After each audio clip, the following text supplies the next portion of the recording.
Hey you, ready to dive deep with Dr. Joe Dispenza? We're breaking down this interview he did, and it's full of good stuff. Rewiring your brain. Emotions, gratitude, even those aha moments. You know when change just clicks. Expert speaker, ready to unpack it all. Let's do it.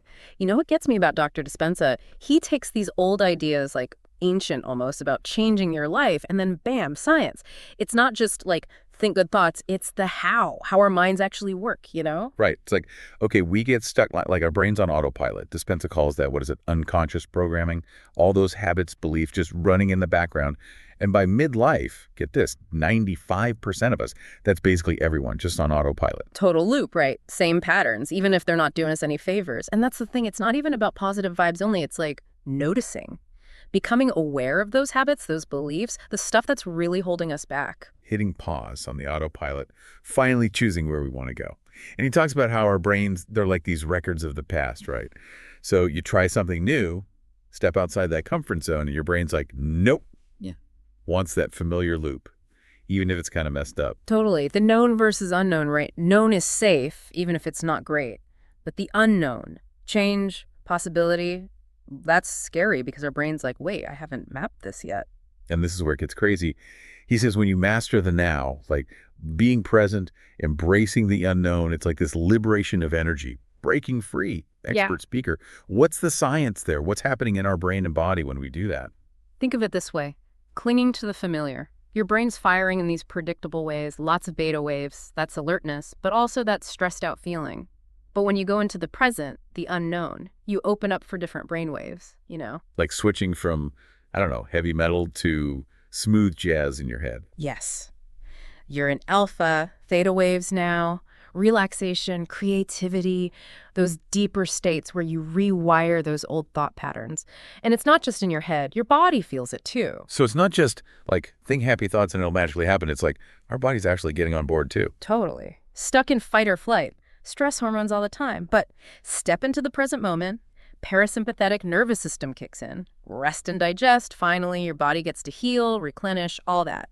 And this is where emotions come in, right? Because it's not just thinking our way to change, it's feeling it too, right? Yeah. Dispenza's research is wild. It shows emotions like gratitude, they actually change our biology. He did a study, people focused on gratitude, their immune systems got a boost. Get this, 4 days. 4 days. That's like a long weekend, but for your immune system. I'm okay. So it's not just wishing, it's like our thoughts and feelings, they team up for real change. Yeah. Expert speaker, explain that. How do those two work together to make it happen? It's kind of like this. Thoughts, they're sparks, right, in your brain. And feelings, those are the messengers, the hormones and stuff. Like a thought goes out, body responds with a feeling, and boom, feedback loop. So if I'm stuck on negative stuff, I'm basically sending like a stress signal 24/7, which honestly explains a lot. Exactly. And your body's like, message received, pumping out cortisol and all that. But here's the cool part. You shift to positive, gratitude, those good vibes, and suddenly it's dopamine, oxytocin, the good stuff. Instead of a stress alert, it's like happy hour for your body. Okay, I'm liking this. And the more you use those positive pathways, the easier it gets to ditch the old negative ones, like building mental muscle memory, you know, stronger every time. Which goes back to that whole brain as a record of the past thing, like stuck on replay, especially the bad memories. Our brains love those reruns, even if the show's terrible. So true. We relived those old episodes. But here's the kicker, Dispenza. He's found we actually make those memories worse than they were. Wait, seriously, we're adding drama that wasn't even there? Seems crazy, but it's like the brain trying to protect you. Big bad feelings, it's like a warning sign, don't go there.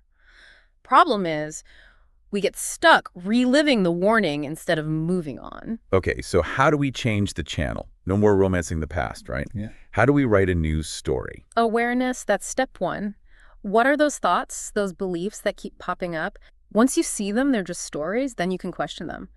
Are they even true, helping or holding you back? We get to be the storyteller again, right? Yeah. And that's where that mental rehearsal thing comes in. He says you practice something in your mind, new habit, goal, even a feeling. You can rewire your brain. That's wild. Not just wishing. This is backed up by science. They did this study, piano players, right? Mental practice, same brain changes as those who actually played. The brain's like, wait, did we actually do the thing? Wow. So in a way, we can think our way to change. That's a powerful idea. Huge. Mental rehearsal, it's like making the blueprint first. Makes you way more likely to actually do it in real life, too. Yeah. So like if I want to be more assertive, it's not enough to just picture myself saying, no, I got to feel it, the scene, everything. Exactly. What are you seeing, hearing, feeling? Maybe even smell, taste. Make it real. And do it consistently. More you rehearse, stronger those pathways get, and then boom, it's easier to actually live it. Practice makes progress, right? Right. But Dispenza, he doesn't stop there. It's not just checking off a to-do list, it's deeper. Inner wholeness, he calls it. Now we're getting somewhere. Right. And he says, even billionaires, all the success, but no joy. Like they climbed the ladder, but it's leaning against the wrong wall. Focus so much on having stuff, they forgot about just being.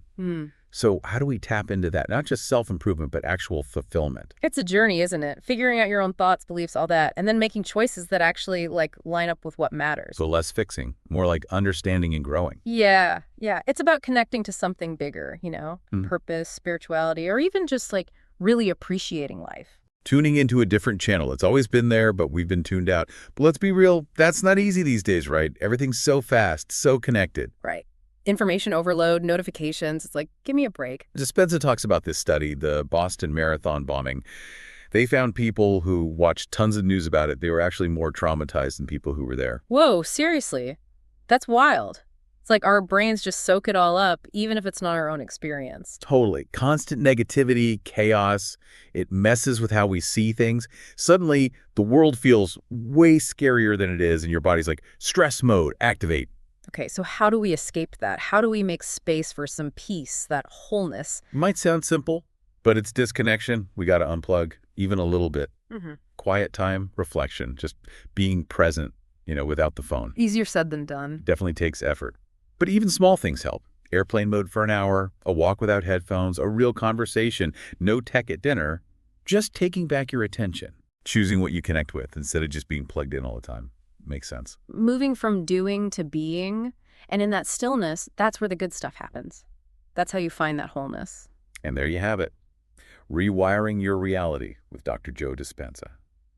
We talked about the power of our minds, getting our thoughts and feelings on the same page, and how important it is to disconnect so we can actually connect with ourselves and the world. It's like a reminder, We have more power than we think over our inner world, which changes everything. Hopefully this got you thinking, maybe even inspired you to try some of this stuff out.